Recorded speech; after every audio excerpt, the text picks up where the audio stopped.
Hey guys, welcome back to Overwatch. Today we're going to be talking about my favourite offense hero at the moment. It was Genji, now it's Pharah. And I think Pharah's incredibly strong. I think she's one of those heroes that can really pull a game back.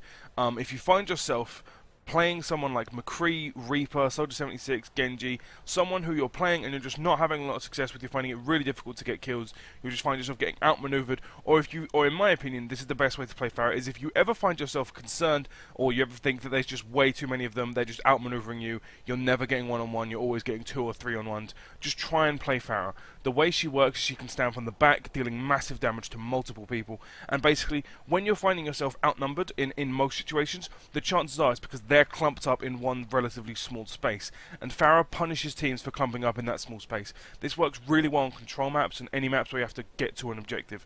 If you are finding yourself in those situations, try Pharah out, you might have a lot of success with her. But if you're not having a lot of success with her, continue watching this video and I'll go over some of the tips and tricks you can do, what you can do to really play Pharah really well. So the first thing I want to talk about is Pharah's passive. So Pharah doesn't jump normally. She has this little hop at the start, which most heroes have, and that's if you tap spacebar. However, if you hold spacebar, or if you press right click, a lot of people don't know this, you can activate Pharah's rockets just by right clicking. As you can see here, I'm activating them without jumping. If you hold space, you'll jump and then activate them. So, what this allows Pharah to do is this allows Pharah to hover. As you can see, her fuel level there on the right, just by the crosshair, will diminish. Upon falling and landing on solid ground, this will refill. It doesn't refill if you are on ground where Pharah cannot normally stand. I'll show you an example of it over here. So Pharah cannot land on the top of this little area here, and as you can see, I'm sliding and the level isn't regenerating. And as soon as you start falling again or you hit solid ground, the level will regenerate as normal. What this allows Pharah to do, as you can see, if you hold space, you won't climb very far, but you'll stay in the air for a long time. You kind of get more horizontal mobility, for want of a better word, than vertical mobility just using the space. That's where shift comes in, but I'll talk about that in just a second. So what this allows Pharah to do is this allows Pharah to, if she starts on high ground, to stay in high ground, and she can just kind of sit in the air for a really long time, all that while just throwing down the smackdown from above, just really dealing massive damage to everyone who gets in her way. As a result, she's always out of the eye line. And as you can probably tell, in this you don't have that much incredible mobility. You can't quickly change direction. You can't really you can quickly drop and go up, but you don't normally want to be doing that. And as a result, you can be picked off relatively easily by snipers.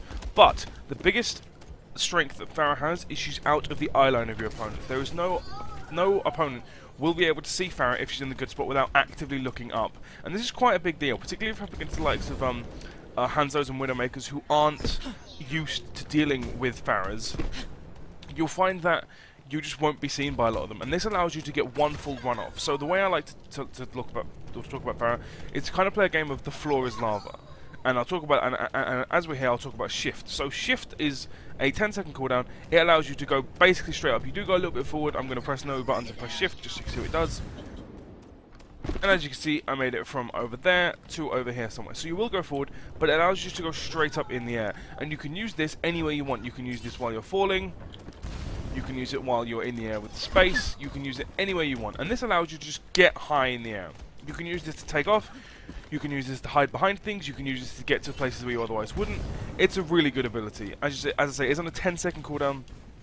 So you aren't going to be able to use this twice in a fight unless you get really lucky and it's a really long fight. Most of the time you're just going to want to use this once and just get to high ground. So what I like to do is I like to play a game of the floor is lava. So if you imagine this surface over here, just this general surface down here, is the floor. And you do not want to touch the floor. You want to do everything you can to avoid touching the floor. And the way you do this is you use these moving platforms, you use shift to get to high ground, and you can do other combinations as well. I'll go over the advanced combinations at the end of the video.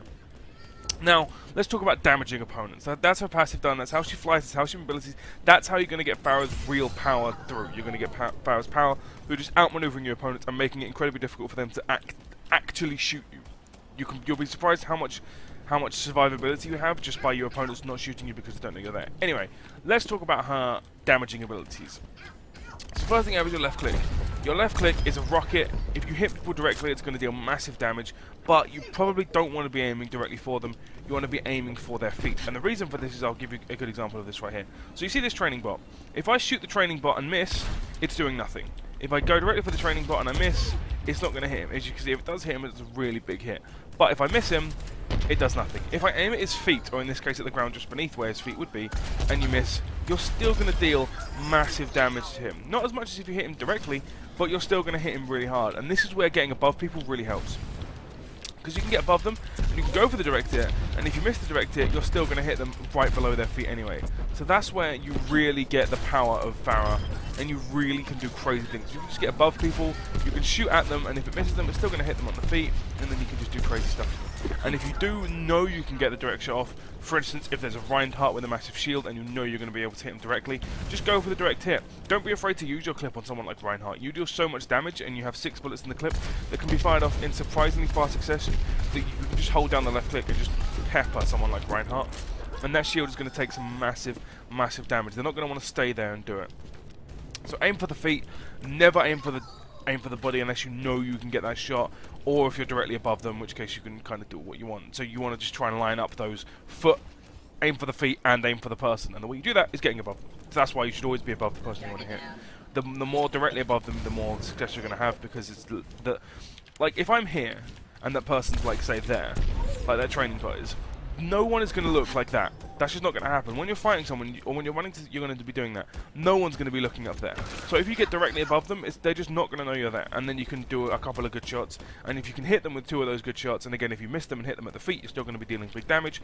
If you don't kill them, they're going to be really low. That's one of the strengths that Pharah has. However, don't think that Pharah can do well on her own. If she gets surrounded by 2 or 3 people, one of the worst things that happens with Pharah, and it's quite a nice little thing actually when you think about it, but it's when someone on the enemy team shoots you, or starts shooting at you, other people on the enemy team will realise that he's shooting at someone and will look to see who he's shooting at, and then you'll get so she doesn't work well when she's on her own, but she does work well when she can get that kind of pseudo flank. So say your team is attacking under this bridge, you can go over the bridge and start trying to lay the fire down, and then as soon as something like that happens, like as soon as you run out of fuel, or you don't want to, or you're just getting peppered, you can drop down and you can hide either on the bridge, or you can go down behind the enemy team and just sit back here, or you can go down behind your own friendly team and sit back here.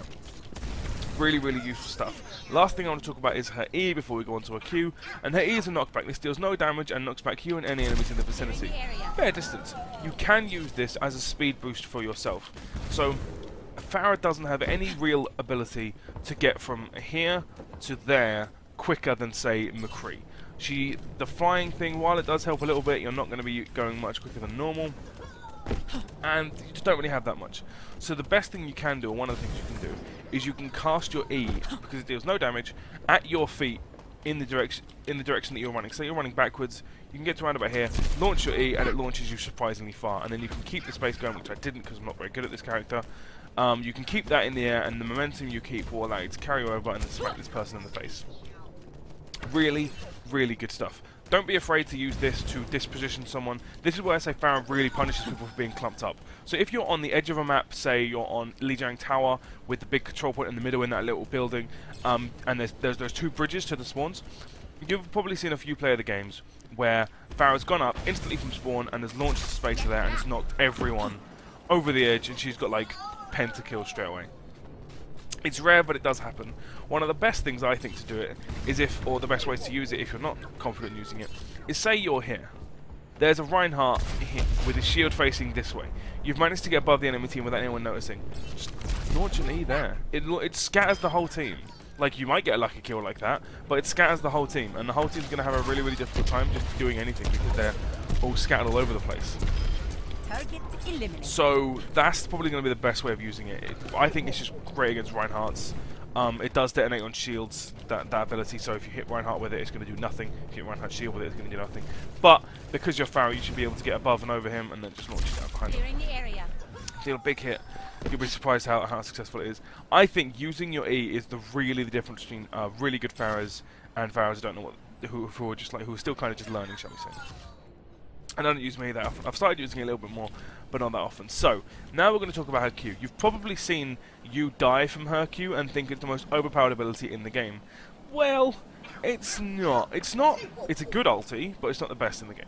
So, it's a high risk, high reward ult. So what happens when you press it is you stand perfectly still, you let out a massive cry, and everyone knows you're doing it, and you start raining down the fire of God to everyone in the nearby vicinity. You can aim where they launch towards your crosshair. You have full 360 aim during it, so you can launch it any direction you want, and you can really, really wipe a whole team doing it. However, I'm sure you've seen other people doing it and they get 5 kills, and you've tried to use it yourself and you get no kills. And the reason for that is you're probably doing it slightly wrong. So, this is about the height you want to be when doing it. And the reason for this is you don't want to be in the situation where the enemy is going to be able to see you and just continue shooting at you. You don't want the enemy to be shooting at you before you do it. You probably want to be a little bit higher than this, somewhere around about here. And you want to make sure that they aren't just going to be firing at you. You want them to actively have to aim up to try and shoot you. And you want to be about this, but I'm saying when I say, I'm assuming the training bots here are going to be the enemies that I'm going to be hitting. So of course, the best place to use them is when they're all clumped up on one really small spot. Like say for instance, if a Winston just uses shield and you see loads of your team firing at the shield, just cast your Q, the shield will die, everyone inside it will die, it'll be great. But if that doesn't happen, you're going to want to be careful, because say for instance I'm here. If I use Q, there could be a Widowmaker over there who could snipe me and kill me literally in one shot, because I'm going to be standing still, line up the head and bang, you're dead. So you want to be very, very careful. However, if you do cast it right, you need to be able to aim surprisingly quickly and lead your targets like I did. Like, see, I didn't lead that second shot and I didn't do hardly any damage to him. You can outrun Pharah's ult. It's really unlikely, because a good Pharah will just realise not taking damage and will just quickly change the direction of the shot. But if you do it well, you'll be able to get at least one kill. And don't be, this is one of the times I will quote Blizzard in the hint direction. Don't ever wait or miss an opportunity to take out 2 or 3 people in the hopes that you'll get a 5 or 6 kill ult. While yes, you may get the 5 or 6 kill ult someday, if you save up for that in every game, you're never going to use your ult, and you're just going to wonder why you can't get any eliminations. So just try and be opportunistic with it. So if you see the whole team clumped up behind a Reinhardt shield, and get behind them and use it, by all means go crazy with it. But if you don't, just necessarily get in a position like this and then just be like, oh hey, there's 2 of them. And then you can keep doing it and maybe get 3, and then maybe if you're lucky and this guy comes out, he's all in his own now, and Pharah's surprisingly good at 1v1ing, you take out all 4. Really, really, really good stuff. So I think Pharah's incredibly strong. I think she's probably the best at area denial at the moment. She can just take out many people. If there's like one road, so say for instance you have this road down here, if all the enemies flooding through this path down here out of the spawn, you can just sit and not hit that. But you can just sit like here, in a relatively safe spot, and just continuously pepper that for that shot. And it buys your team time. If nothing else, it buys your team time. And buying your team time in this game is really, really useful. So give her a go. Be patient with her. You'll be surprised how difficult it is to play her. If you're having trouble aiming with her, just go to the practice range and try and lead some shots. Aim for the feet. Don't ever aim for the person. Always, always, always aim for the feet. Just try and have fun.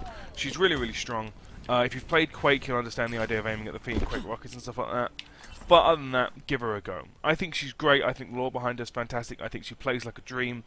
And I think she's just a really, really well-rounded hero. Anyway, that will be all for today. This has been How to Play Pharah. I have been Mr. G, and I will see you next time.